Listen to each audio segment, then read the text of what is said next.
Hello, my name is Aiden Catalano, and today I'll be performing my NYSSA solo. My first monologue will be Puck's monologue from A Midsummer Night's Dream by William Shakespeare.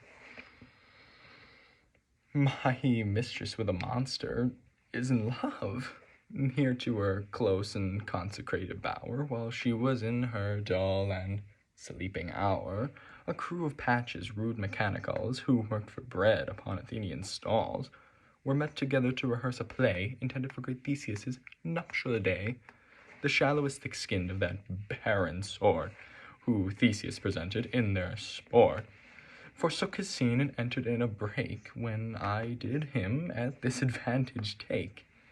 An ass's knoll I fixed upon his head, and on his Thisbe must be answer read, and forth my mimic comes.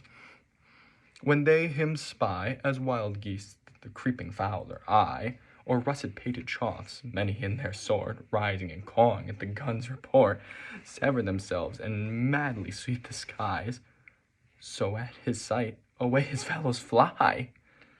And at our stamp here o'er and o'er one falls, he "Mother!" cries, and help from Athens calls. Their sense thus weak lost their fears thus strong, made senseless things begin to do them wrong, for briars and thorns at their apparel did snatch, some sleeves, some hats, from yielders all things did catch. I led them on in this translated fear, and left sweet Pyramus translated there, when in that moment so it came to pass, Titania waked, and straightway loved an ass. My second monologue will be Drummond's monologue from Inherit the Wind by Robert E. Lee.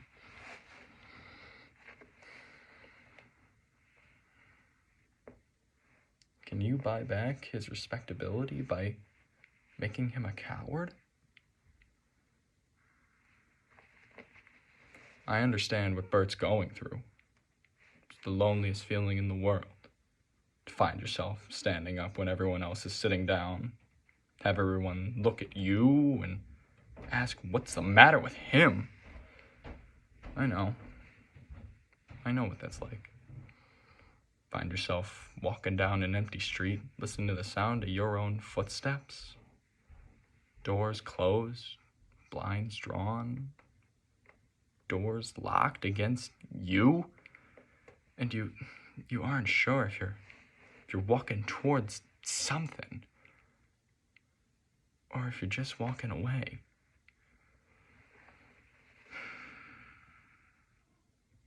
Kates, I'll change your plea, and we'll call off this whole business on one condition. If you honestly believe that you've committed a criminal act against the citizens of this state and the minds of their children, if you believe that you're wrong and the law's right, then to hell with it. I'll pack my grip, and I'll go back to Chicago, where it's a cool 100 in the shade.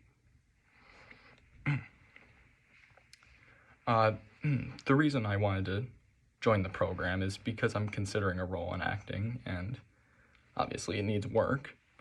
And I was hoping that the program could help me just really learn all I could know, considering I'm not very experienced in the profession, but it's never stopped anyone who's truly passionate about it.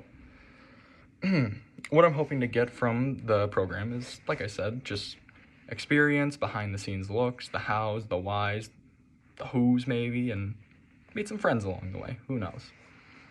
I haven't actually done any shows in the past 2 years, or, well, not well-known shows. They were a couple contemporary school plays. That's about it. And I think my ability shows why they were school plays. They were not that good, and nor was I as an actor. One person who inspires me would have to be my band teacher, Miss Raitzer, because she's always able to keep this fine balance between being, honed in on her craft, but just being a human being, if that makes sense. Because, not only is it her career, it's her passion, and obviously she's passionate about it, but she can put it aside and really focus on real life and other things. And I feel like I really feel like that a lot of people could learn from that. I feel like some people focus on their careers too much and neglect themselves or others, or and anyone they're taking care of, and some people just don't care enough. But I really think you need to keep a balance, because it can be unhealthy if a passion becomes an obsession. Thank you for your time.